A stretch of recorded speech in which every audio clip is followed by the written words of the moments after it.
Most founders think that a bad sales hire costs them a few $1,000s in salary and commission, but the reality is a single bad rep usually costs anything from $10,000 to $50,000, and most founders have no idea where that money went because a lot of times it's typically due to missed pipeline and destroyed opportunities.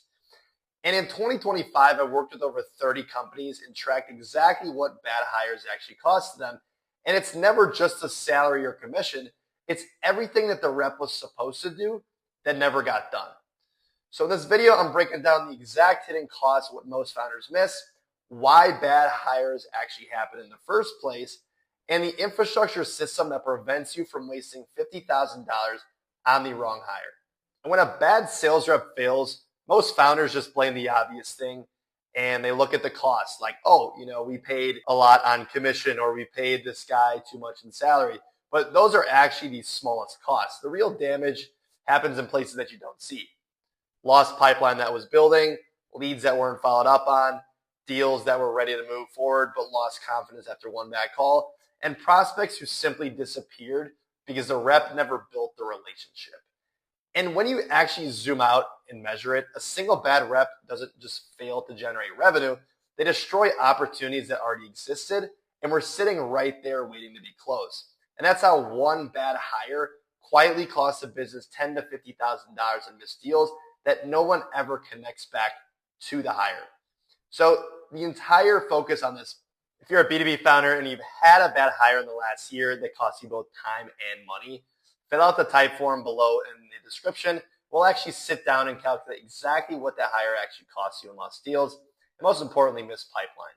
Most founders think that hiring mistakes happen because they picked the wrong person, but in reality, that couldn't be farther from the truth. In reality, the problem usually starts earlier, and most founders don't have a proper hiring system. So they simply go out and just hire based on personality or just whether they like the person. And while those things feel good in an interview, they don't predict sales performance whatsoever. And the best sales reps don't just talk, they think clearly under pressure and actually follow structure, and they're able to execute consistently. And if your hiring process isn't designed to test those specific things, you're basically just guessing.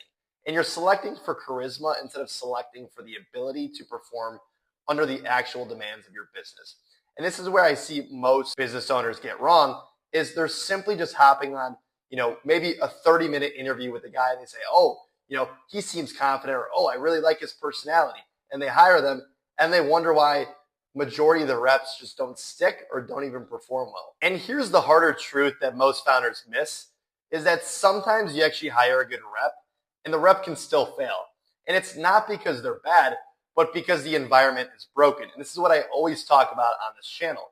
The founder may hire some guy, drop them into a business with absolutely no onboarding, and then just says, hey, go and close deals. And even strong sales reps are going to struggle in that environment because they have no foundation and they have no structure and no way to know if they're actually doing things properly.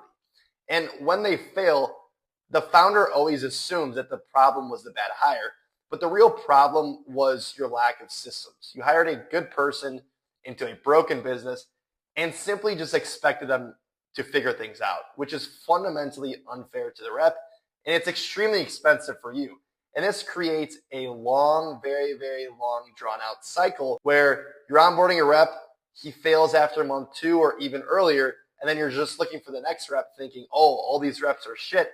But in reality, as a business owner, you have no clear systems. And the real solution isn't hiring more carefully, and it's definitely not hoping that the next rep is better. The real solution is having infrastructure, because you need a hiring system that actually tests whether someone can think clearly under pressure and follow the framework instead of just hopping on a call and saying, oh, I really like that guy. And you need an onboarding that takes a new rep from day one through your offer, customer journey, your sales process, and your expectations so that they can actually start strong.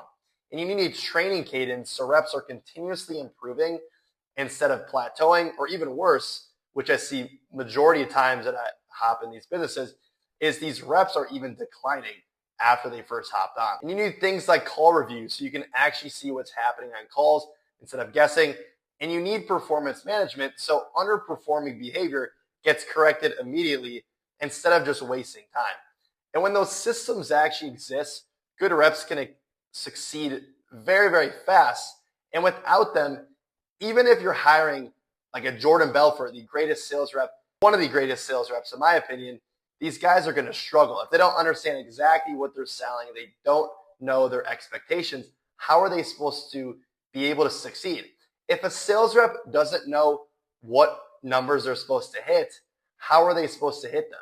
And if they don't have a roadmap to actually hit those numbers, how are they even going to be anywhere close to hitting those unimaginable numbers that you're setting from day one? And the deeper reason why this matters is that your systems are what allow any business to scale, but most importantly, your sales team, not just individual talent. And a talented rep without systems is always going to hit a ceiling because they're simply just running on instinct. But a rep who actually follows the systems and processes that you have in place is always going to be able to scale consistently because they're on a repeatable foundation. And when you hire without systems, you're simply just selecting for personality instead of selecting for someone who can execute your way. And, when you go ahead as a business owner and just blame the rep, you're just setting yourself up for a miserable cycle. For example, I did training with the company last month, and they had 2 reps that crushed it in the first 2 months. And the reality is the reason why they crushed it in the first 2 months was simply because of motivation. They got dopamine, they were on a brand new offer, and they're absolutely crushing it. But once month 3 hits, the business had no systems and processes, and these guys weren't doing the things that were getting them to where they were in the first 2 months. And why this is so bad is not only does it hurt the guys that are crushing it, but it also hurts the other guys that you onboard. Because if you onboard less talented reps and you're onboarding setters, and your setters see that your closers aren't following your systems or they don't even have systems and processes in place, these guys are not going to be able to crush it. Because when you have proper systems and processes in place and you have expectations, you can hire a 6 out of 10 rep and they're going to crush it. So you don't want to be on this vicious cycle of constantly looking for unicorn closers and unicorn reps because you don't have systems and processes in place. Your business should be so systematized that even guys that are just okay at sales can come in and crush it. And the beauty of having systems and processes is when performance declines, you can see exactly why. Because when all variables are the same, you can take a look and say, okay, here is why our show rate's down, or here is why our close rate's down. But if everything is just done willy-nilly, it's very, very hard to pinpoint the exact point where you guys are messing up as the sales team. And bad hires aren't about picking the wrong person. They're about not having the right system in place to make any person succeed. So if you're a B2B founder doing $10,000 to $70,000 per month, and you're tired of just simply hiring reps who struggle because your business doesn't have the infrastructure to support them, fill out the type form below in the description. We'll review your entire hiring, onboarding, and training process. Thanks, guys.